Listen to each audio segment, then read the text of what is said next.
Hello, everybody, and good evening. Sorry for getting a little bit of a late start tonight. It's 20 minutes late, 20 after 8.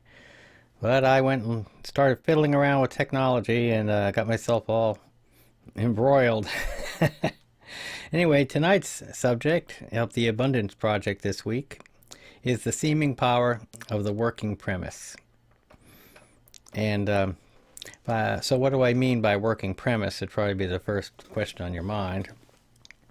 And what a working premise is an idea that you hold in your mind as if it was so that you can use it as the working premise by which you then do your actions, you perform activities, okay? And it could be, the working premise could be the theoretical basis of what you're about to do behind your thing. Like I had the working premise of the Terry's live music show, which is a conceptual art piece, and so conceptual art usually spins off of something of a working premise. But a working premise can also be something that's a visualization, a mind kind of a thing that people can use to create more abundance in their life. There's a famous story of an Olympic swimmer who visualized his hands being larger when he was swimming. And the act of visualizing his hands being larger made him swim faster. And it just happened that way. And his hands, of course, didn't get larger. But there were two working premises going on there. And the main one being that if he visualized his hands being larger, that he would swim faster because he would be imagining scooping more water, you know. And as it turned out, he did scoop more water. Now, a lot of people have been enamored with the recent movie The Secret, which talks about a lot of working premises. The idea that the universe is taking care of you and has energy that we relate to many types of abundance project types of themes, and to prayers being answered, and the famous ask and you shall receive type of statements and things like that. Well, those were all working premises that have a lot of truth in them, that you discover the truth of them by actually acting upon the working premise. And that's the whole idea of a working premise, is that you take something and without any proof as to whether it's true or not, you go ahead and try it. You try it out and see if it works. And so making choices is another working premise, that you have the working premise that if you make a choice, and this is when it proves itself out and bears itself out, that if you make a choice, then something seemingly magical happens in manifesting that choice. And that's what makes it seem kind of magical seeming, and that it seems like the universe is manifesting all of these realities, okay? I took a course with Robert Fritz, who wrote the book The Path of Least Resistance some years ago. He's a former composition professor at New England Conservatory of Music, and I was originally kind of hooked up with him about music items and to do with composition and conceptual art music way back in the late 70s. But later I discovered him in the 80s, in 1980 in fact, through Lynn Burton, who was teaching a course that Robert Fritz had developed. He called DMA. And it was all about making choices and fundamental choices versus defining what your needs are versus wants, and breaking it down to being careful what you ask for and things like that. And choice being a very, very huge part of what he taught. But one of the first things he starts the whole course out in is discussing fundamental fundamental choices, yes. The choice to be healthy and to have freedom, and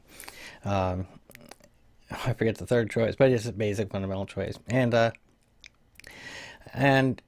the whole idea of the working premise being that he was going to work with this notion of a subconscious mind, and we were going to address this subconscious as part of our kind of our operational technique in making choices, okay, in order to deepen the how much we internalized the choices. And so that was a working premise, and he explains what a working premise is using that same swimmer with the large hands analogy and stuff. But now we've had, well, since 1980, we've had 30 years of people talking about various types of things that border on the mystical, and a whole lot of, see, what we called the human potential movement back in 1980, 81, 82, 83, it spun off into a whole lot of different types of areas. What shamanism moved in, and then you had the positive thinking thing kind of had a big resurgence, and all kinds of self-help gurus came on the scene, and it was really quite a bit of development from that. And of course, you can take all this way, way back to the famous book that I've spoken about before in other shows, or maybe in this show, The Think and Grow Rich. Oh, in fact, I do that on Terry's Political Rant. But the Think and Grow Rich book is sort of the granddaddy of a lot of these ideas, and that it addressed many of them, including the idea of working premises. And that book, in fact, offers forth many working premises that people can adopt in order to make their own and make kind of life choices and decisions based on such ideas. So, but the thing is that it is a working premise, which is something like the idea that if I make a choice, it will, by making a solid choice and visualizing that thing to come into existence and things like that. And then it does manifest, and everybody's kind of always shocked that, oh my gosh, this seems to have worked. You know, they're always going, what? I tried it out. I made a choice. I asked the universe or whatever. I spoke to my subconscious. I internalized. I visualized what I wanted. And lo and behold, everything I looked for, everything I wanted came true. Everything I visualized came true. My dreams came true. Well, the skeptical folks are kind of left out in the lurch, because this is right up there with what they call magical thinking, and it has very little to do with anything that's proven, and certainly you're lending results to a mystical or supernatural force, and skeptics just aren't going to accept this kind of a thing. However, they're missing the boat, because there's actually a whole lot of good solid science behind how this works. It doesn't need a mystical basis. It has to do with how we screen stuff out, how we filter out information in order to be able to survive this huge barrage of information, and even more now with all the advertising and the internet and your family, you know, and kids and work and all this stuff, and get fed and try to get some leisure time in. And I mean, it's a lot of information comes through, and the brain has naturally developed ways of filtering out information so that we don't get overloaded. However, in doing so, it filters out a lot of information that might be useful to us getting things that we would like to have. I mean, you know, because it's just not noticing when certain types of events that would be beneficial to us take place. One of the famous things is thinking about wanting to have such and such a thing happen at work, and then it happens at work after visualizing it. Or wanting some kind of a result and things coming about so that it happens seemingly miraculously. Well, what's actually happening is that by internalizing it and really making a clear message to your gigantic brain, your right hemisphere especially, and to your left hemisphere, when patterns now emerge that match what you're seeking, that lead you towards that type of a thing, that are a good match, when opportunities present themselves, and there's an abundance of opportunities that we constantly miss because of this filtration system that we have for survival, right? For survival, oh yeah. Well, it used to be good for survival, I guess, but now it gets in our way as we filter a little bit too efficiently. But so things that we used to filter out now no longer being filtered or passing through, because we've sent a clear message to our brain that we're looking for this kind of information. This is just the kind of opportunities that we're looking for. These are the kinds of things that we want to notice, and we're giving ourselves a very clear, defined message through visualization techniques, affirmations, whatever technique. Writing it out, setting goals, which I think should be replaced by aspirations. Aspirations are less precious and leave more of an open end for personal growth in a larger way. But But still, you're suddenly removing the filters that used to keep you from seeing these possibilities and these things that the universe had been presenting to you, possibly all along, but you missed them before because your filters were up. And now the filters are given clear instructions through your efforts, your visualizations, and your other efforts, your working premises that this is going to work.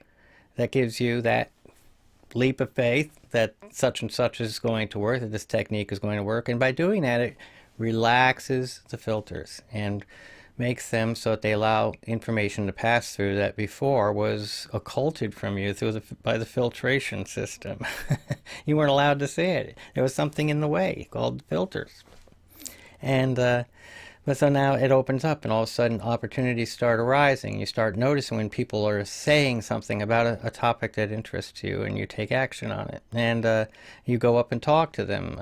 You're more emboldened because you've been visualizing this and really thinking about it, and you've made it your own. But again, it's the working premise that you started with that made this thing have this heightened power, so to speak, over you. This heightened strength. And in that you accepted and adopted a concept, a mere thought form. And we have thought forms in abundance, don't we? So since you can have an abundance of thought forms that are conceptually much more helpful to you, that's one of the great abundances to keep adopting, and it's part of the abundance mindset versus the scarcity mindset. Scarcity mindset keeps saying there aren't opportunities. There's a limited number of opportunities. There's a limited number of inventions, a limited number of ideas. And so if I latch on to one, I've got to cash in on it and hold it and protect it and make it all as safe as possible so it's all mine and I can, be in control of that idea. Well, no, there's so many ideas, such an abundance of ideas. But if you don't start with the working premise that there's an abundance of ideas, you're always going to have the filters up. You're going to self-limit yourself. You're going to think, I'm lucky if I ever come up with one idea. Now, when Robert Fritz was coming up with his thinking, he was teaching composition to musicians who really weren't composers. They were musicians. They were technicians. Technician, musician, you see the same suffix. They were good at reading notes and very good at reading notes. They'd passed a juried test in front of a audition and managed to read some compositions and play somebody else's music very, very well, and even give it some articulation and creative expression that was their own. And so they would get into a really good school like the New England Conservatory or any other conservatory or music school is the same, similar. And especially in the old days, they didn't necessarily expect you to be a creative type of a person. You just had to be a really good musician and be able to play music and read music really well and express it. But he was, given the assignment as the professor of composition to take people who were not really composers, but make them at least think that they could be composers. And so that might have been Robert Fritz's first introduction to the idea of putting the idea into their head of having a working premise to start with. But he drew from many, many, many sources, even Eastern mystical ideas and all kinds of great stuff. But nonetheless, I can't help but speculate, having been a professor myself, that might have been one of the first big working premises he launched on his students, since he came up with that whole course originally as an effort to teach creativity to a class of people that didn't come in necessarily having a high creative, even knowing creativity, just being really good at playing music. Now, this isn't to diss you musicians out there, okay? I know there's a lot of creativity in playing music, but when it comes to being a composer, most musicians will admit that doesn't come real comfortable to them, the idea of being a composer themselves. In fact, they worship the really great composers so much that they even think it might be an affront to even think such a thing. Well, the point is, take that working premise and think that you can. There's another working premise that applies to music and to many other areas now called the Alexander technique or Alexander method. I think it's the Alexander technique. And it's an idea where you take a working premise that you'll be able to accomplish a a riff, a musical passage, for instance, on the violin with ease that'll be able to actually pull off something that's technically very, very challenging. And if you try to play it in the traditional practicing way, it's quite challenging. And even it's that point in the concert where you kind of really nervous that this is the part you're going to blow if you're a musician in front of an audience.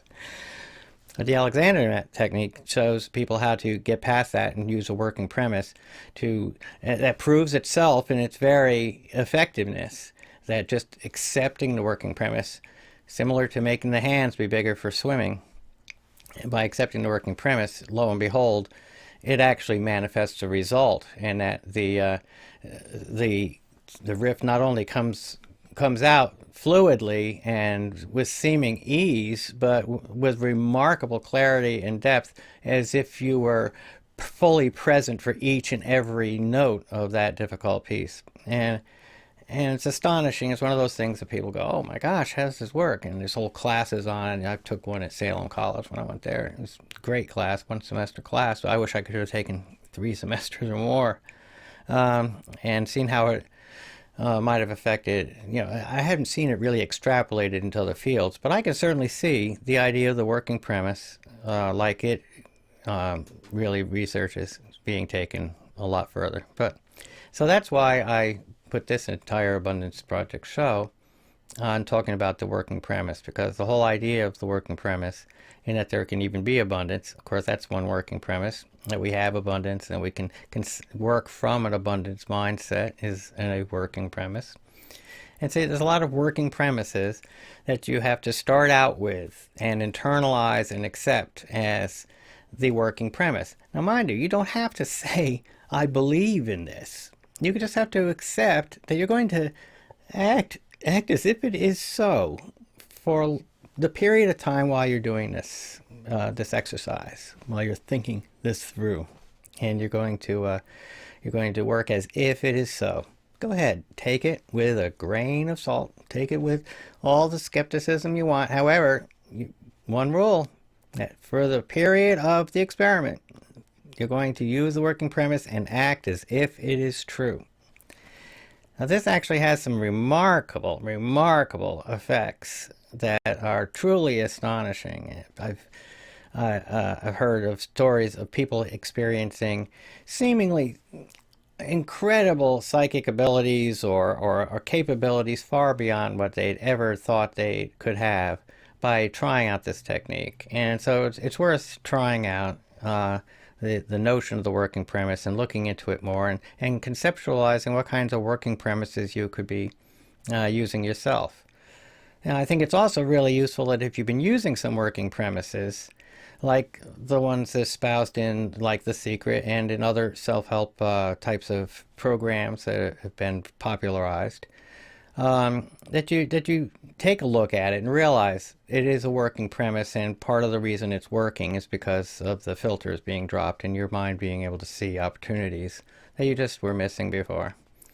So it's a good thing to kind of look at and accept, because in doing so, it puts you more in control. It takes the supernatural or the universe concept, which to me is kind of like saying, there's this big universe thing that's doing this for us. Well, no, you're doing it for yourself by making the choices, by doing the visualizations, creating the working premises, and working with your own abilities and manipulating those limiting factors, such as the filters system that we have in place, and being able to work with them and face the fact that they do exist, but that you have control by working with things such as a working premise concept. All right, so that's today's Abundance Project show, and I hope it was helpful. If you'd like, I'll write a bit of a blog about that. Plus, there's a deep relaxation technique that has a nice bit of a working premise in it, that it's something of a self-hypnosis, post-hypnotic suggestion type of a thing that you can do while in an alpha state. And I may record that and make that public. But if not, you can find similar recordings. The point is that when you come out of it, when you start getting good at getting into a deep state, that you and being able to come in and out of it, you make a keyword so that you can drop into the state very quickly and easily without any kind of resistance. And so while you're in this deep state, you give yourself a suggestion that you'll be able to drop back into that state easily. And you'll be amazed that if you, this is one thing Robert Fritz presented back in his DMA class, that if you use this and use it for 20 breaths, the deep relaxation thing, you can get what's considered something like the equivalent of 4 hours sleep by being in these really deep states. So if you can give yourself a post-hypnotic suggestion that you'll drop into such a state very easily on demand anytime you want and be able to come out of it very quickly on demand anytime you want, then it becomes a useful tool for catching up on sleep, especially if you're a night owl like me. So anyway, perhaps I'll record that thing, and I'll probably be asking some permission. I'd like to use Robert Fritz's own actual script, so I'll probably ask for some permission from him. Anyhow, that's this week's show, and I'll look for you next week. And in the meantime, have a great week. Take care now.